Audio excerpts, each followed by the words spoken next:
भिरिया सिटी में पैरामेडिकल अमले पारां दौड़ पुलिस खिलाफ एहतजाजी मुज़ाहिरो कयो वियो। भिरिया सिटी रूरल हेल्थ सेंटर जे पैरामेडिकल अमले पारां सुल्तान अहमद जोड़ेजो, रसूल बख्श मेमण, मोहम्मद अशरफ आराई ऐं ॿियनि जी अॻवानीअ में दौड़ पुलिस खिलाफ इस्पताल जे गेट आॾो एहतजाजी मुज़ाहिरो कयो। उन मौके ते एहतजाज कंदड़नि मीडिया सां ॻाल्हाईंदे चयो त दौड़ पुलिस 5 ॾींहं अॻु सोनेरी फार्म रूरल हेल्थ सेंटर जे वार्ड सर्वेंट गुलाम अली डाहिरीअ खे खंभे गुम करे छॾियो आहे। जेको असांजो एहतजाज आहे इहो दौड़ पुलिस जे ख़िलाफ़ आहे।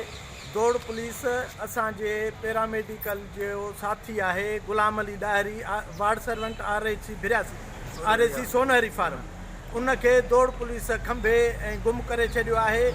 अॼु 5 ॾींहं आहे मुसलसल एहतजाज हले पियो ऐं दौड़ पुलिस उनखे इन ॿुधाइण लाइ बि तयारु कोन्हे त हू किथे आहे।